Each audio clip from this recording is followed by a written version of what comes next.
Hi, guys, and welcome back to the All Things podcast. And we have a guest today, a guest I'm so excited about. I have known her my whole life. She has known of me longer than I have known of her. But I'm just like, regardless of whether she's family or not, I am so honored to have her on. And so I bring to you Sandee Macgregor. Hello, beautiful Mallory. Thank you for having me. Yeah, I'm so excited. And she's really awesome. She's an author. She writes women's devotionals. She has a book, another book, right? Yes, I do. And I'm not sure if it'll be out by the time this one's out, because it might be a little while before this one comes out. But if it is, go check it out. And she's got a podcast called Conversations and Connections, all those things. So we'll have it all linked. But she's really amazing and really inspiring. And it's been really cool to watch our relationship grow. She is my aunt. I should have explained that earlier. She happens to be my aunt. And one of her daughters, Samantha, is like one of my bestest friends in the whole world. And like all of us cousins are just as tight as we could possibly be. Yeah. Yes. And it's such a gift. All the women on our side of the family, this side of the family, are just like supernaturally close. And I believe it's totally of God, and it's really, really special. And I think it's taken for granted sometimes. And so I just wanted everybody to be able to hear from you and your wisdom and stuff. So why don't you start by introducing yourself and explaining a little more of what I just explained, like your book, your podcast, and why you started. Sure, of course. Well, I am your aunt, and I live up here just outside of Toronto, so we may not be very close, but now we're a little closer in distance, though, since you got married and moved, which is very cool. So I think we'll be seeing you probably soon, maybe in May. Yeah. Maybe. So I am a wife to Duncan for 28 years coming up this July, and we met back when we were like 18. So that's pretty cool. We met at a Christian camp called Muskoka Woods, and I'm very thankful for a godly man who loves to lead and loves his kids, and he's just an incredible husband and father and friend and mentor, not only to me, to the kids, but to other people in his life. And I have 5 kids, Chris, Jack, Samantha, Sarah, Katie, and they range in age. The 2 boys are 25, 24, and then Samantha, 21, and Sarah is 17, and Katie is 14.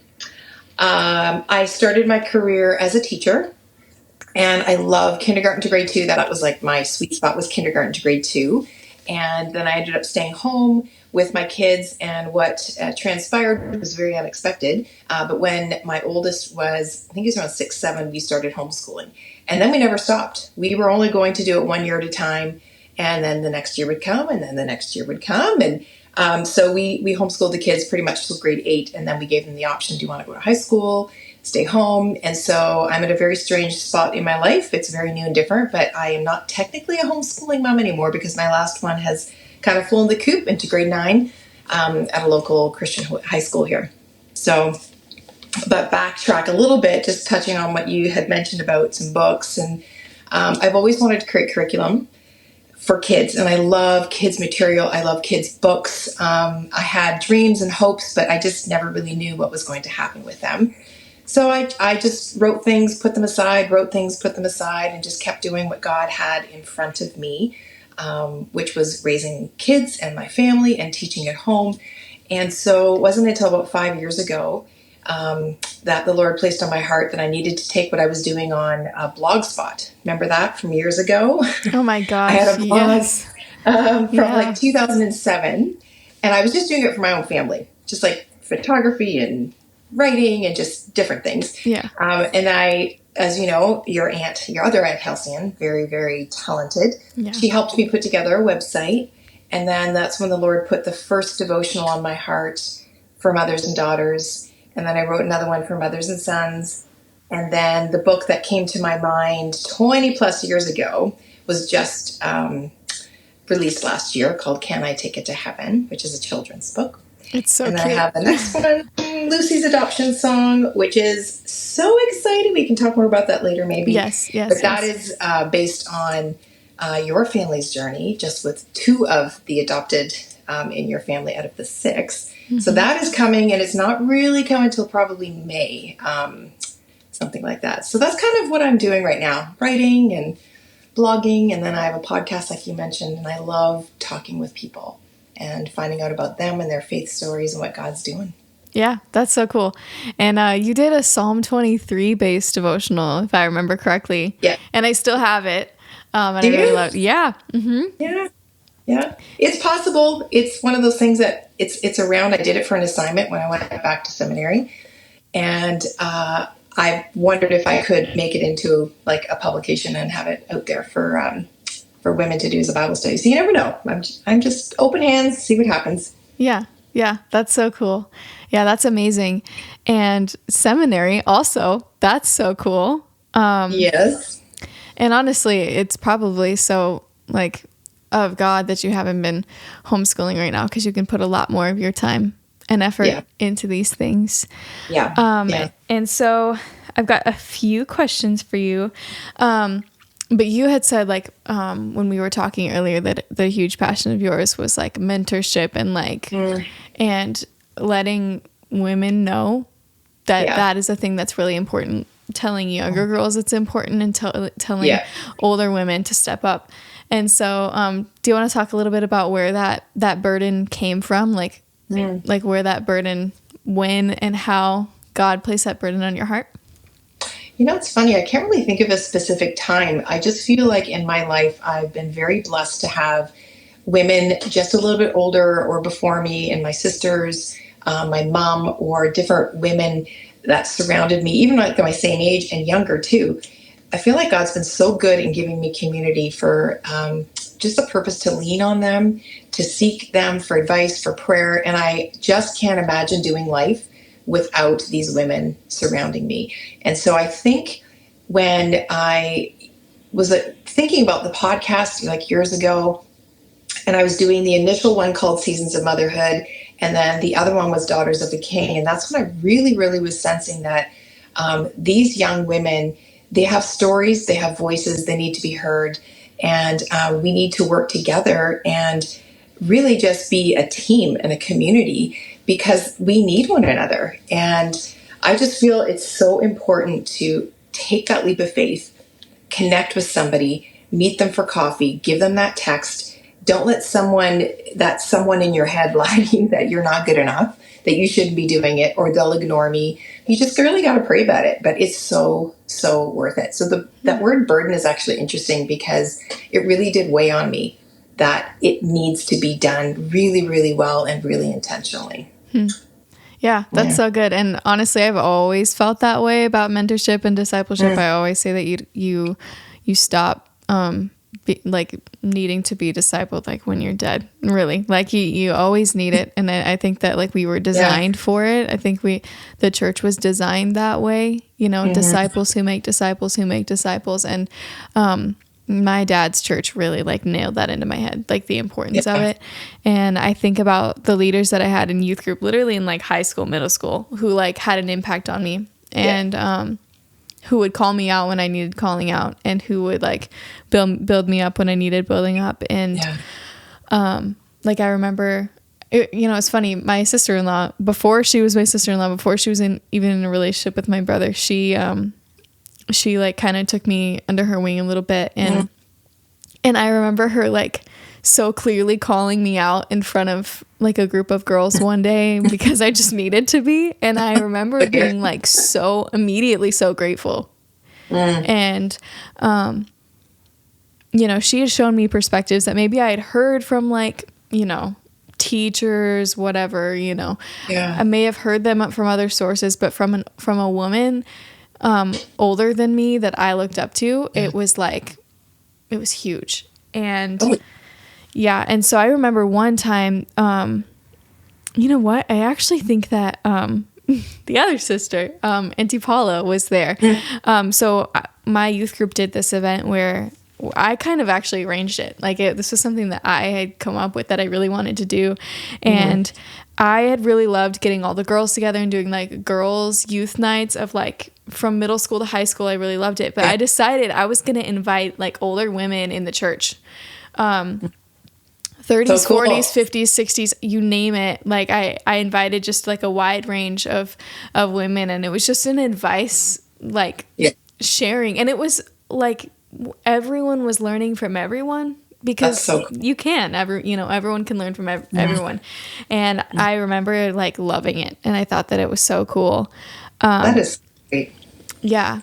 But I really didn't notice the need for mentorship, or really my whole life. But I remember those times where it was like super pivotal for me. I remember actually like right before I was getting married, you and I had a walk. We went on a walk down to this like pond and stuff. And I was telling you like things I was afraid of, like, oh my gosh, I'm like moving my whole life and I don't know what to do.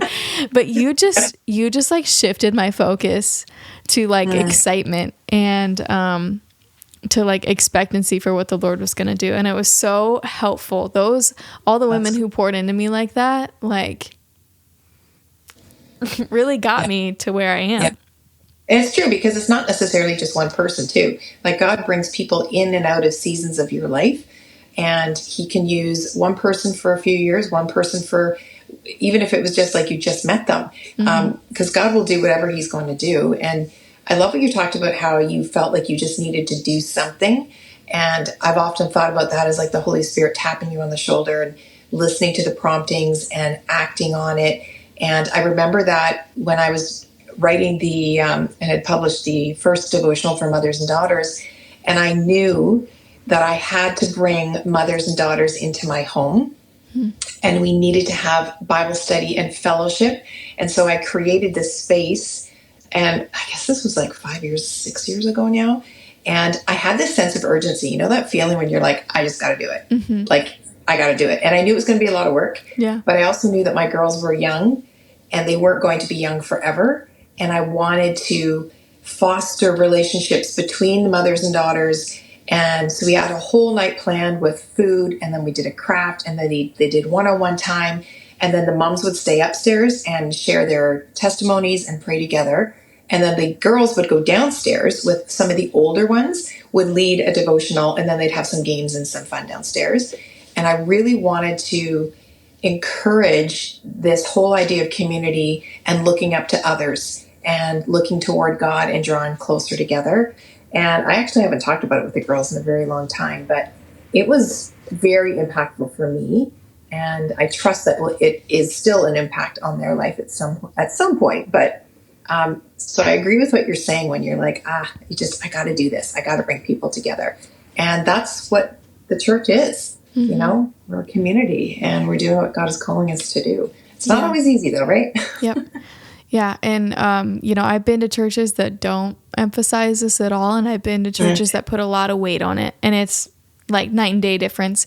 This church I was at in Colorado a few summers ago, we were all interns, and we were paired with somebody. There were people. I loved this. There were older couples in the church, or just men and women in the church who would sign up to.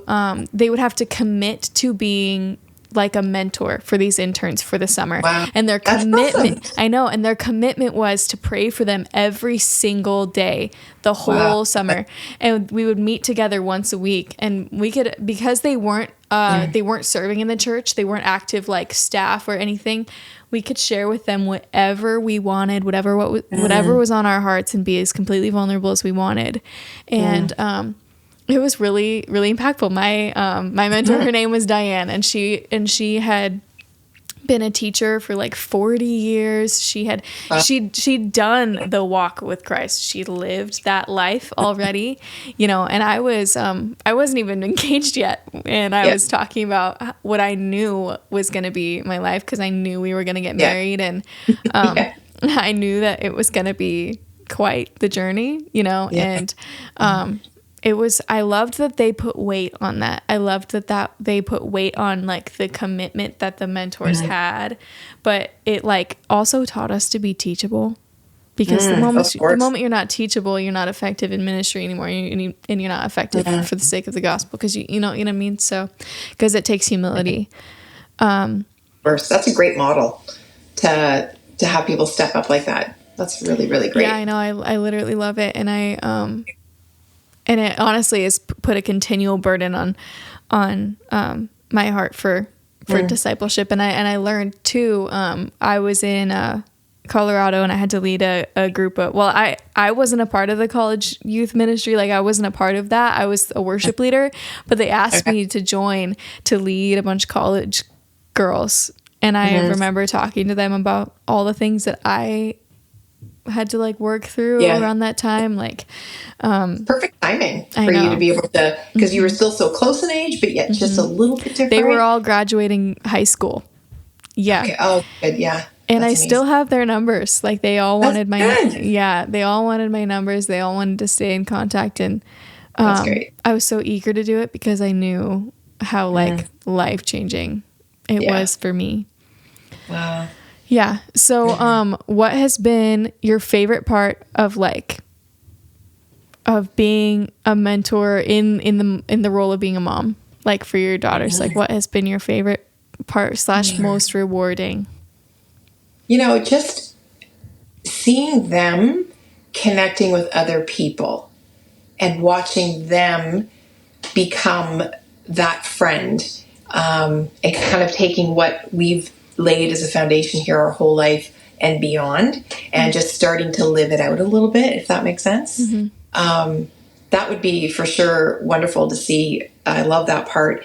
But the reward as a mom is just the time that I get with them. And that's why homeschooling was so great, because I really did have so much time to be with them in really simple, not like boring, mundane, but just really simple ways during the day. And you understand because you had homeschooling for a while too. And so just being able to be with them and walk with them through the highs and the lows, and being able to listen to them and learn from them, and then them hopefully learning from me. So it becomes, a little bit of both.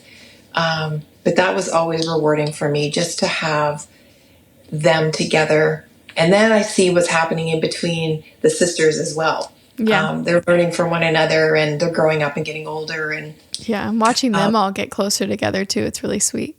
Yeah. And I mean, honestly, like, I just want to take you a step further with the cousins.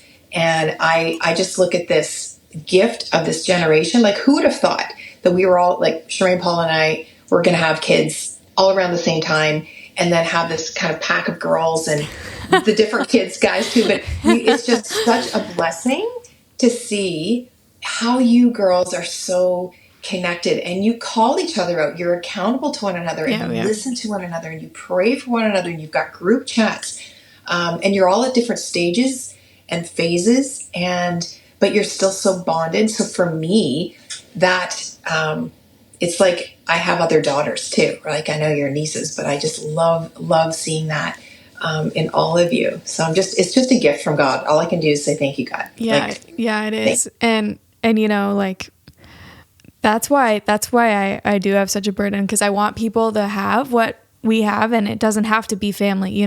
For us, it's like really sweet. We, the 2 weddings that have happened, like the 4 of us closest in age have all been bridesmaids to one another. And we're going to be in this next wedding coming up, and we're going to be in the wedding following. And it's really sweet. Yeah, but it's so great. Like, it's so special. And now, me and the one who's older than me, her name is Sydney. Her and I have a FaceTime call every single Monday where we talk about our marriage, and we talk about like our life as wives in ministry, and we pray for one another every Monday. That's amazing. And the consistency is so good. Yeah. Because it becomes a habit, and then you miss it. Yeah, I do. I literally do miss it whenever there were days where we were traveling or something. But it's so important. And so I want to know now from you, if there's a woman in your life who you would say like was that for you particularly, and if there was like a moment or a piece of advice that they shared with you where you really were like, wow, this is so special and so important. Yeah, well, definitely it would have to be my mom for sure, Grammy. That's what we all call her. I know. She's just like this consistent woman of faith that quietly lives a life that honors the Lord. And I saw that all the way through my childhood, teen years, 20s, 30s, 40s, and into 50s. She's just a marvel at how The Bible is her foundation, and she loves the Lord, and she's always doing those things that people would never know. The people she connects with, the people that she calls, the people that she writes notes to. So she just has this way that she, without even speaking, she taught it to us. And I know, okay, so I have to read this verse because this is so Grammy. Proverbs 20 verse 5. The purpose in a man's heart is like deep water, but a man of understanding will draw it out. And I feel like Grammy, my mom, has this gift of understanding and drawing it out of people. She's willing to sit with you and listen with you and pray with you. And she's just been a tender and not overbearing and not pushy, just allowing us to grow into our faith as the Spirit was working in us. So definitely she would be the number one. And I mean, of course, I have to include my sisters. And I feel very blessed for that because some people don't have siblings or they don't necessarily have that tight knit. And that's something that if, somebody listening today that doesn't have it, really just seek God and pray. Yeah. And just share the burden of your heart and what you are desiring, what you're hoping for. And then take that crazy, scary leap of faith to get into community, to get into that small group, to get involved at church or serving somewhere, and let God take it from there. That's so cool. Yeah. And I would add on to that too. Like if you want a mentor, pray for one because like I've had different ones who have been more of a voice in my life in different seasons as their life transitions and mine, roles change and stuff. And so recently I'd felt again like, oh, I really wish I had somebody like actively, like consistently pouring into me and someone I could talk to, just about ministry and about like marriage and ministry and other things. And I had prayed about it, and this woman called me or reached out to me again after a long time. She lives in Virginia where I used to live. Okay. And she's actually a wife of one of the professors. And she had kind of like taken me under her wing when I was going through some rough projects in school and like just trying to transition. And I had just started my relationship, and she was really amazing. And she reached out to me again. And again, this is after I had prayed, and it was so cool because she was like, "How's your life?" And I was updating her on my life. And I was like, "Oh yeah, and I have this chronic health condition. You might not know what it is though, but it's called," and I told her, and she was like, "Mallory, I've had that for 30 years." What? Or however long. Yeah. Yeah. Like she got it, like she was diagnosed around the same time as me, and she was like, "Mallory, I've had that for however long." Like she's like, "I have it, I live with it," and it's kind of rare. And so I was like, how cool is God? I don't obviously wish that she had it because it's no fun, but like the fact that you guys can relate, can talk. Yes, she fully understands me. She sends me things that have gotten her through it, but what was cool is like I was also talking to her about everything in life and ministry, and she was like, "Yep, I've been there. Yep, I've been there. Yep, I've been there." That's like so good.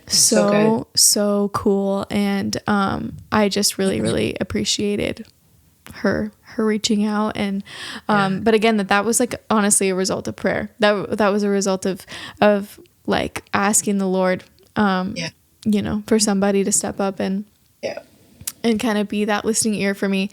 And it shows that that's what God's design is for the church, because if you want one, ask for it. He wants that. Like he I believe he designed it that way. So really incredible. Yeah, totally. The enemy wants to isolate and keep you guessing and believing lies because he is the father of lies, and he wants to steal and kill and destroy anything that represents goodness and what in God's plan. And so we have to combat that with prayer and constantly be praying, like Ephesians 6:10, like putting on the full armor of God and preparing ourselves, knowing that there is an enemy. It is real, but God is he's overcome. We have to remember that he's overcome. Yeah. And another thing he'll try to do is he tries to divide women and kind of pin women against each other. And I just know from my own experience that they can either absolutely like destroy your confidence and your life, really, or they can be like your church. And I've experienced both. I've experienced like the worst of bullying from girls, and I've also experienced girls who have literally been my church and held me up. And like when I was getting married, I had 11 bridesmaids, and 6 were family. Like cousins, sisters. So crazy. I love it. I know. It's just so cool to see God work through those hills and valleys and those trials, seasons of your life, and how I feel like your wedding was such a testimony to all that prayer and God's goodness and it's like you didn't know what was coming, but you had to trust, and you had people surround you and people praying for you, and then all of a sudden it's like, wow, like look what God has done. Yep. Yeah. And so much of it too was I had to fight the lie that the enemy put in my head that women, like female relationships, aren't safe, and that I won't find them. You know, because I told myself I wasn't going to find any, you know, and then I found friends who literally like held me up during my wedding. I literally was so sick, and I had my nursing friend giving me medication during my bachelorette trip. One of my friends showed up to my house a couple days before the wedding with like one of those like vapor vocal humidifiers with like medicine, with like things I would need on the honeymoon, with a pharmacy. Notepad, with pens, a notepad to write my vows. She drove me to get a spray tan, and I like got it on her seat. She was like, Mallory, I would run in front of a train for you. It's fine. Like, and you know, it's all funny, but really like those girls held me up. And another thing too is it's so important to have those women in your life that you can tell anything to. I've got a friend where no question is off the table. We have a regular relationship of confession and prayer, and like, hey, like this is what's going on. Like the other day I was in the car and I was like crying to her, and she's like, thank you for being vulnerable. Wow. And then she reminded me, like, what she said was, what is for you, if it's in the will of God, what is for you won't pass you. And that's why those relationships are so important. Yeah. I had, the morning of my wedding, I had 3 influential women in my life, like giving a devotional. I had my mom, I had, one of my mentors, Helen, and I had my sister-in-law, all speaking in, because I had so many women I wanted around me. I like couldn't pick, but, it's so essential. So what would you say if you could speak to, just women who really could be in a position of mentoring, like finding someone to mentor, what would you say to them? Like what call up would you give them? I would just tell them to rise up and not wait, and be that mentor to somebody, and start with your own relationship with God first, and connecting with the Lord, and praying and journaling and reading, and getting into community at church, and letting God provide for you the natural outflowing of what you're doing with Him that will flow into other people. God will bring those people into your life. He'll bring that conversation in.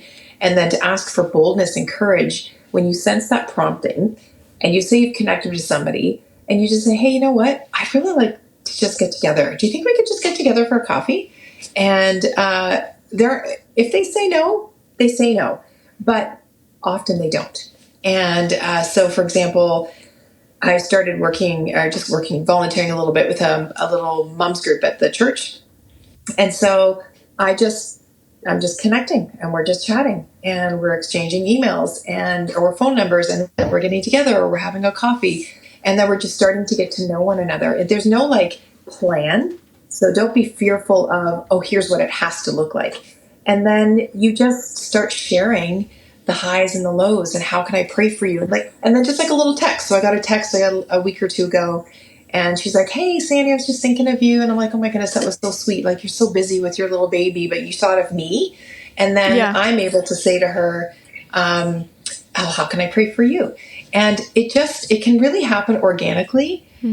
But at the same time, don't sit back and just kind of like expect it to come to you. Just be willing to take that first step. And because some people are really scared and they just need somebody else to do that first. Does that make sense? Yeah.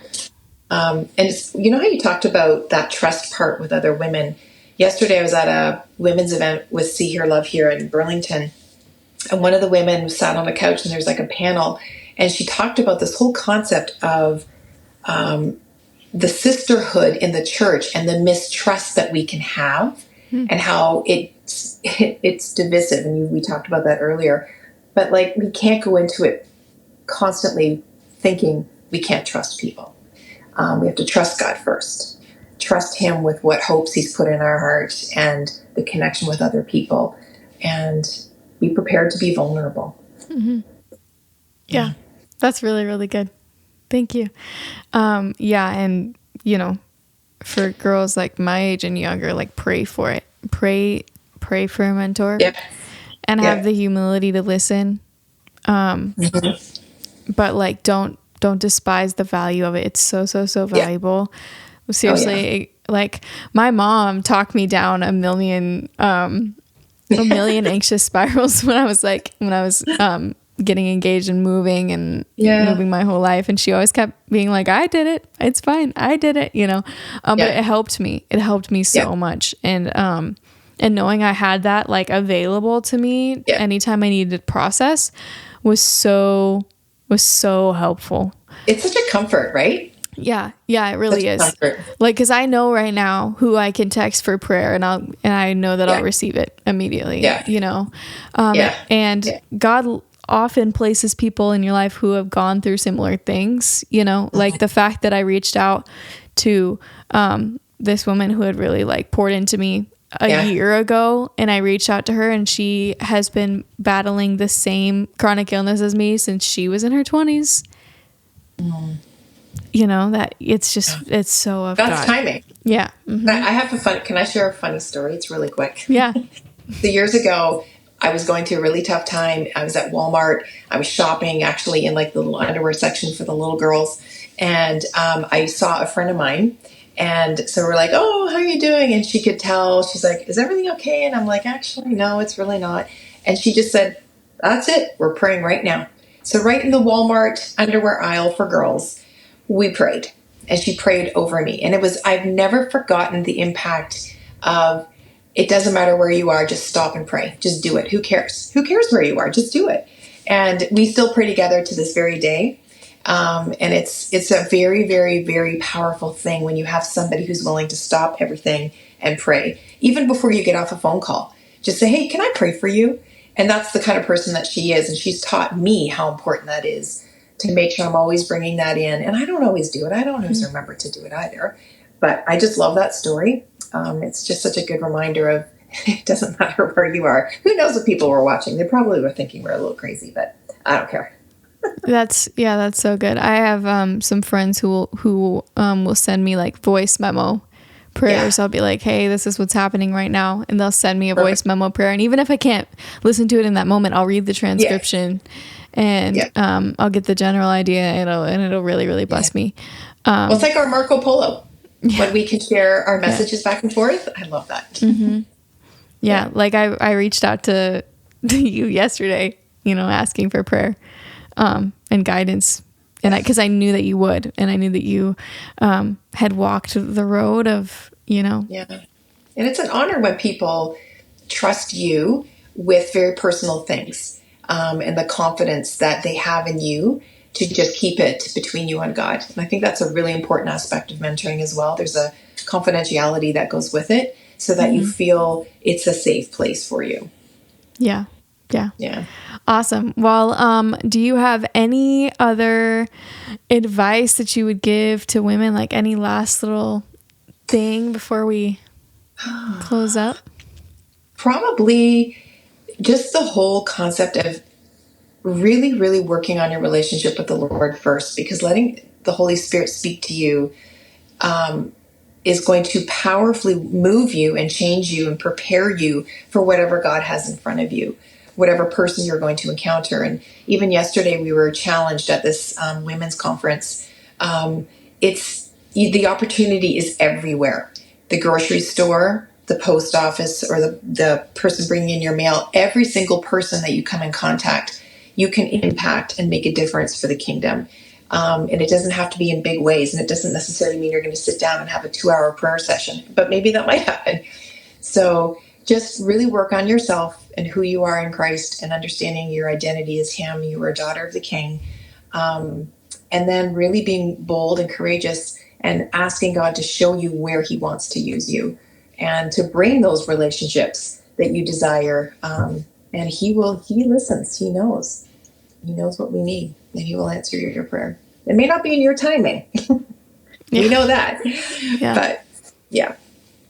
That's so good. Thank you so much. And thank you for joining me. I'm so excited. Thanks for having me. This has been great. I'd love to have you back on the podcast too, which we will. We will plan for that. Yes, absolutely. Yeah. It's been so good. It feels just like another FaceTime. And I know, it's so good. I love it. Thank you. It was an honor to be here and chat with you. I love it. Can't wait to come and see you in person again and get to catch up. But yeah, go check out her podcast, Conversations and Connections, and her book or books, depending on when this comes out, and her devotionals, all the things she's got.